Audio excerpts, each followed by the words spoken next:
Greetings fellow Whovians and welcome to Timey Wimey Reviews. Today, in continuation of celebrating 50 years of the Master, I will be reviewing the modern Doctor Who episode, Utopia. This episode was originally broadcast on BBC One back in June 2007. It was the third modern season of Doctor Who, the second season to star David Tennant as the 10th Doctor, and the first modern episode to be reviewed by me. Just in case you don't know the plot, we joined the Doctor and companion Martha Jones as they take a quick pit stop in Cardiff to refuel the TARDIS. There, Captain Jack makes a desperate attempt to grab the Doctor's attention by grabbing hold of the TARDIS just before it dematerialises into space. It hurls our trio into the far reaches of the universe, in fact, to the very end of the universe. There they meet a group of humans with the mysterious figure known as Professor Yana, who have built a rocket ship as their mission is to try and get off the planet that they're on, that has another group of beings known as the Future Kind, as they try to reach the promised world known as Utopia. So this episode is a story of two halves really. So we have the reintroduction of Captain Jack Harkness back into the world of Doctor Who, and we also have a recurring villain, very well known in the classic series, being brought back to fresh eyes in modern Who. I'll start with the dynamics between Doctor and Jack. I love that there's a loving friendship here, but a very frosty one with both of them as well, because Jack felt abandoned, really. He was left for dead on Satellite 5, and the Doctor really feels that Jack should still be there. He should be dead. He shouldn't have been brought back to life by Rose and the Time Vortex, albeit a happy accident.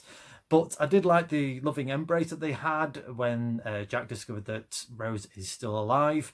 But the crux of this was the scene where the Doctor and Jack are having this chat a little bit later in the episode, and Jack sort of saying about the prejudice with the Doctor, about immortality and everything that goes with it.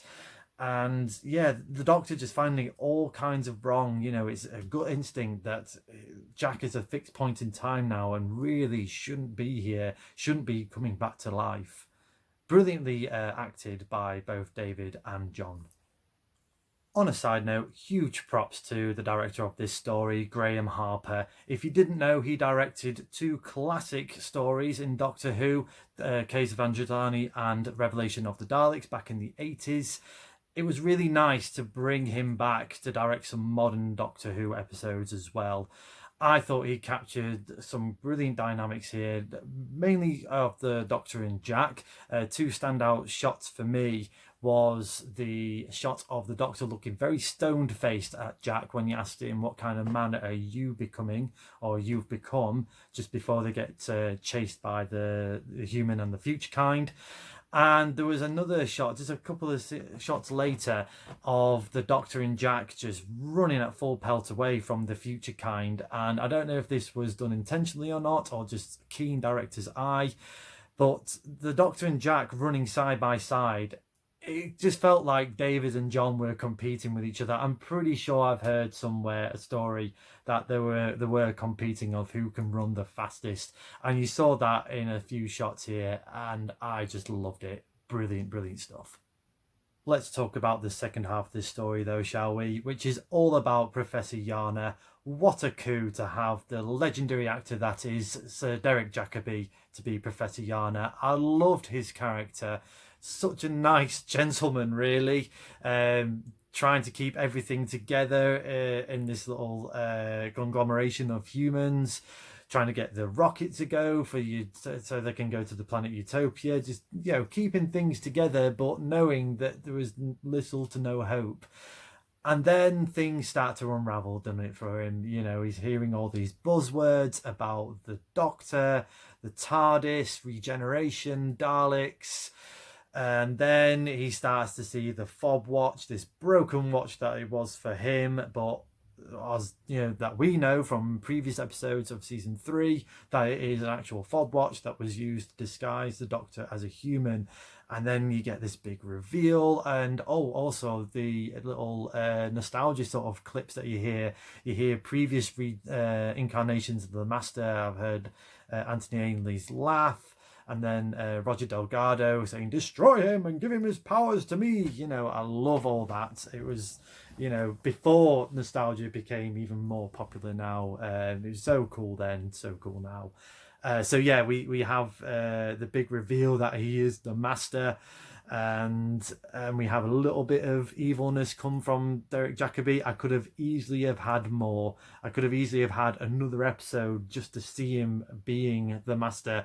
Thank God we have the audio adventures. I haven't listened to them. I'm dying to get into it.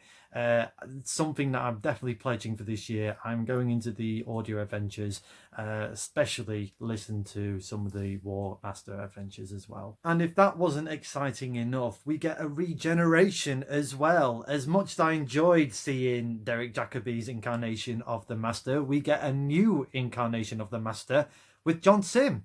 Fantastic actor. And I enjoyed it then, the big reveal. I didn't really, back in the day, I didn't really read all the dirt sheets into Doctor Who, so I tried to keep everything a nice surprise. I still do now to a certain extent. And it was great to see him, if you didn't know, he was in Life on Mars, and to be the Master. And I loved the little dialogue where he was talking about having a nice little chat with the Doctor, whilst I tell you all my plans and you find a clever way to stop me. I don't think. Nice little wink and nod there to 70s Doctor Who with the dynamics between the Master and the Third Doctor back in the day.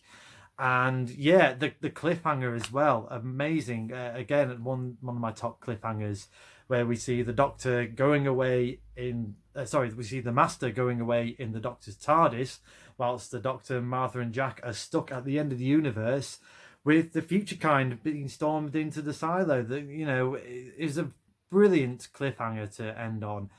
Just fantastic throughout. As you can tell in this review, I really enjoyed this episode, so it's only fitting that I give Utopia a TARDIS rating of 8.5 out of 10. It's just pure entertainment from beginning to end and really well paced. I love the slow reveal of the Master in this episode.